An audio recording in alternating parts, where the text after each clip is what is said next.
the mental health care field is in its infancy, and we're just still floundering around, barely scratching the surface, trying to figure out this fucking infinitely complex thing of mental health. I don't like that. I don't like what you've said. And you might be, okay, so you might be, maybe you're right. And so then, but what are we supposed to do with these parents who come to us and they're like, hey, look at my kid. And then you're like, well, warning, this podcast is for entertainment only and not intended for medical purposes.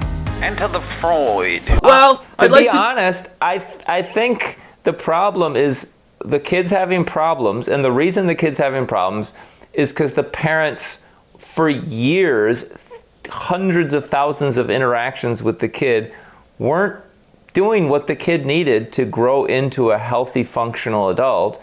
And like, it's not going to be an easy fix. The parents have invested hundreds of thousands of interactions over hundreds of thousands of hours over the kid's whole lifetime to create this kid that's not functioning well.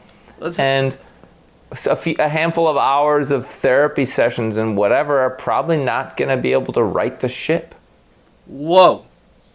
Okay, so first of all, I don't want to put all of this on the parents, because if you think about how many interactions these people have in school, right? Like they have more contact with people in school than they do with their parents, right? So a lot of this conditioning that they're experiencing is actually misleading from the teachers themselves. And yeah. I don't mean to be just totally, but isn't that just an obvious fact, right? Yes and no. Everyone blames. I don't know.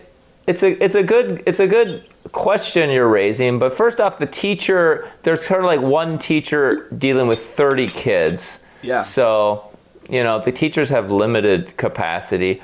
And when I've worked in, like, for instance, I worked in a preschool, and like, by the time the kids show up at preschool, man, you can tell they're already seriously shaped by their family's neurotic shit. Okay.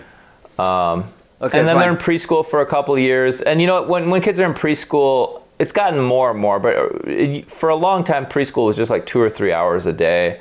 And so for the first, 5 years, they're pretty much just being raised by whoever they're being raised by, maybe by a nanny, I don't know. Yeah. Okay. And then, yeah, you're right. When they start in kindergarten and first grade, they're in school a lot. And sometimes the interactions at school is a larger percentage than the parents. Well, but so, okay, your point is taken, and I'm not going to emphasize that so strongly. The second thing that everyone points to is it's social media. It's social, like those say Gen X came and social media happened during Gen X, but actually Gen Z, literally, it's been there the whole time, and that's why they're the worst. They have the worst problems because of social media. It's their screen time, it's their porn addiction, their various everything addiction, their TikTok addiction. That's causing this problem. And I'm like, yeah, okay, well, yes and no. So my son was in the same classroom of kids and the same he went to Waldorf, so they had the same teacher and the same kids for many years. And a lot of the kids did really well, but a lot, more of them were medium, and there was quite a few like fucking lemons, What is that? And that teacher, I think that teacher was super, super, super fucking good, like best of the best. And she had a lot of lemons in her class, and I don't think it was her fault. Wow. Yeah, what is this? Are you talking about like genetic predisposition? Are you talking about just like character traits, intelligence? Genes are some of it, but no, I think it's the psychology of the parents or whoever's raising the kid. Maybe it's a nanny, whoever it is, the grandma, whoever it is.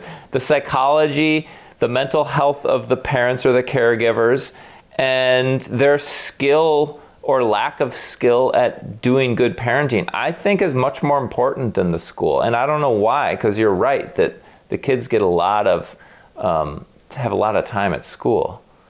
Yeah, but so that was my assumption, that it's the time at school where it's being shaped. But your point was really valid, where you said like, yeah, but actually their contact with the teacher is seriously limited, and it's in this totally weird structured thing, right? And let me add this. Here's another thought, and I want to hear your feeling about this. Me with my kid's turned out really well. I don't want to brag, but he's turned out really well. His mental health and his blah, blah, blah, he's turned out really well.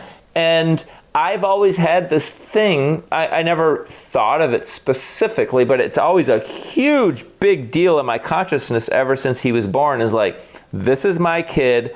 I'm going to fucking make sure he's getting what he needs and he turns out really well. And if something wasn't going good at school or whatever, I fucking would have pulled him out of school. I'd have fucking quit my job and homeschooled if I needed to, because I'm going to make sure, no matter what, that he's like developing well. And I did a good job and he developed well. And like, I kind of don't really give a fuck what school he went to. I was going to make sure. So he went to a really good school and got a really good teacher, but in part because I was going to fucking make sure he got a really good teacher, and I did. Yeah. And if he had a bad teacher, either I would have supplemented it or I would have moved him. Yeah. Versus other parent. So then now let's imagine a parent that's the opposite. They're like not taking charge of their kid's healthy development. Well, that kid's going to have a much harder time than my kid did, you know? Yes. But this once again, it like falls onto the parents, and then the kid has come to you to be treated, but actually it's the parents who need to be treated.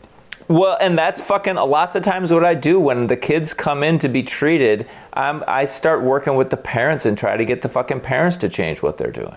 Really? And that sometimes works pretty well, and sometimes the parents are not wanting to do that, or they're not going to cooperate, and then I often can't. But I've worked with a fucking bazillion kids over the years, and the ones I've had the most success with, I've worked more with the parents than the kids, and I've gotten the parents to change what the fuck they're doing with the kid in a dramatic way, and it's a small percentage because most parents won't do that. Yeah, well, our society says that you bring the kid to the expert and then you fix the kid. Yeah, and I've found in my work, that's not the best way to go. The better way to go is to change the parents and change what the fuck the parents are doing. Fascinating. Why isn't that like a known thing? And do you think this new AI evaluation of what is actually functioning in therapy is going to reveal this factor?